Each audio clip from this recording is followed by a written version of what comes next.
Ini adalah teknik memotong tingkat dewa. Lelaki itu menangkap seekor ikan dan mulai memotong dari bagian perut. Dan daging ikan dipotong seperti selembar sayap tonggeret.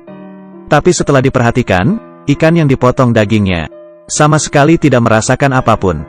Masih bisa berenang dengan lincah di dalam air. Master Hong adalah seorang koki dewa.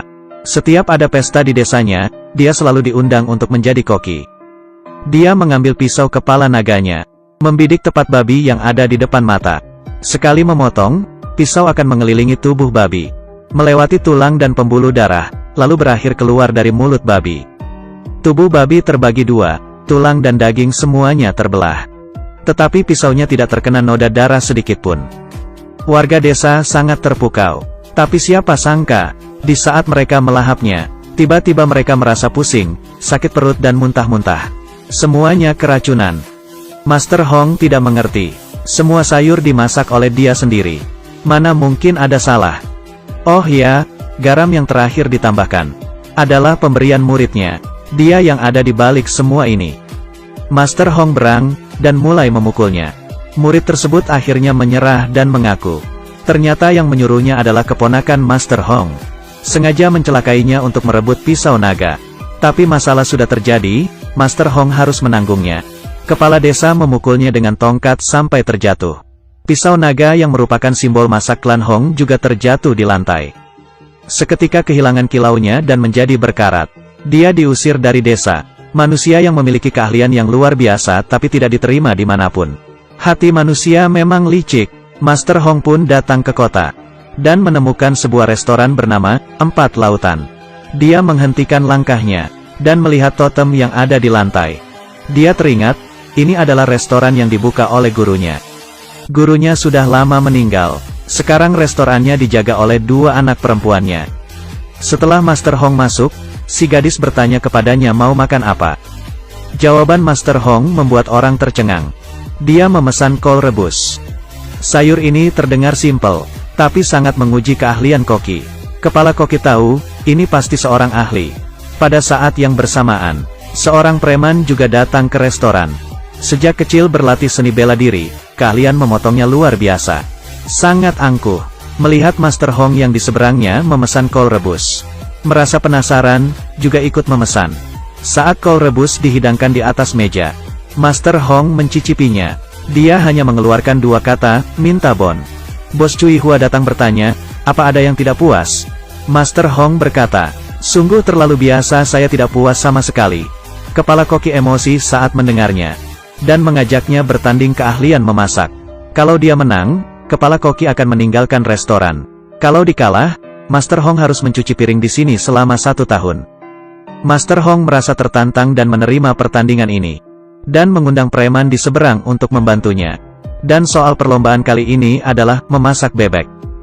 Kepala koki sekali melihat, langsung memahami rangka bebek. Dan langsung mulai bekerja. Tak lama kemudian sayur pun dihidangkan. Xiao Mei duluan mencicipi bebek yang dimasak oleh kepala koki. Rasa dan teksturnya sangat pas. Luar biasa. Tetapi Master Hong hanya mengeluarkan 4 kata, sudah pasti ngomongnya begitu. Xiao Mei kesal. Menunjuk ke arah bebek yang dimasaknya, kamu lihat bebek ini. Baru dihidangkan, sudah dingin.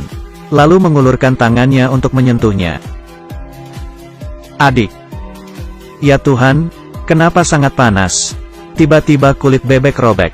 Mengeluarkan panas dan suara mendesis. Rupanya bebek yang dilumeri maltosa, mempunyai efek menghangatkan. Tidak hanya begitu, Master Hong mengetahui bebek sifatnya dingin. Saat melakukan kontak dengan pisau, daging bebek akan mengeras dengan cepat. Maka itu, saat memproses bebek yang diandalkan adalah tenaga dalam. Xiao Mei mencicipinya, langsung terkesan. Kepala koki mencicipinya, ekspresi berubah, langsung mengaku kalah, dan meninggalkan restoran. Sejak saat itu, Master Hong berhasil menjadi kepala koki di restoran. Bersama dengan si preman Awei. Awei sifatnya angkuh, tidak terima menjadi pembantu Master Hong. Dan mengajak Master Hong bertanding keahlian memotong. Pertandingan dimulai. Master Hong mengambil seekor ikan. Dengan sigap memotongnya menjadi lembaran. Tetapi ikan yang diambil dagingnya masih bisa hidup dan berenang dengan bebas. Lalu mencicipi daging ikan. Segar lembut manis halus. Daging ikan rasanya seperti hidup kembali di dalam mulut. Awei akhirnya mengaku kalah, dan meminta Master Hong untuk menjadi gurunya. Master Hong memang bermaksud begitu, tapi tidak langsung menyetujuinya. Masalahnya Awei sifatnya tidak sabaran dan angkuh. Master Hong mengeluarkan baskom berisi pisau-pisau. Pisaunya semua berkarat, lalu menyuruhnya mengasah pisau, melatih kesabarannya. Dalam beberapa hari, semua jenis pisau diasahnya sampai tajam sekali.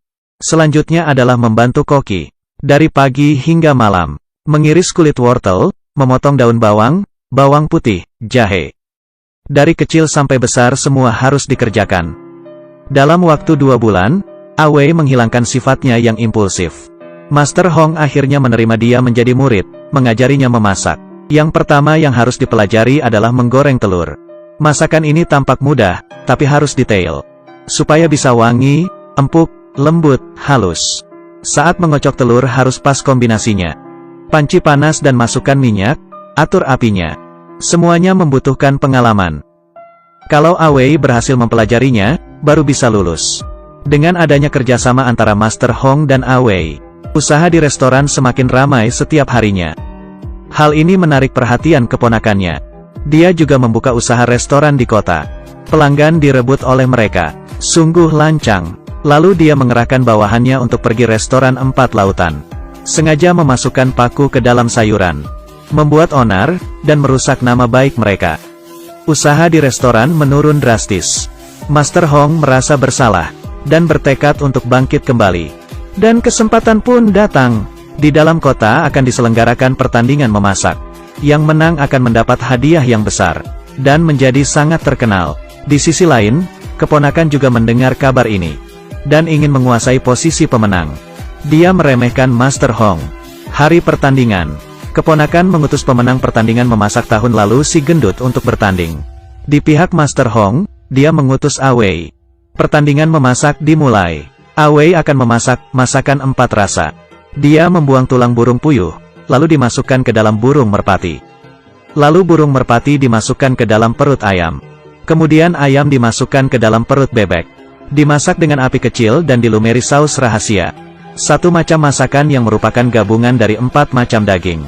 Dagingnya sempurna, sungguh keahlian yang luar biasa.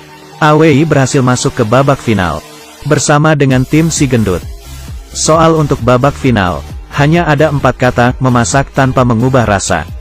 Yang artinya tidak menambah bumbu apapun di dalam sup. Hanya memasak tidak diubah agar rasa aslinya keluar.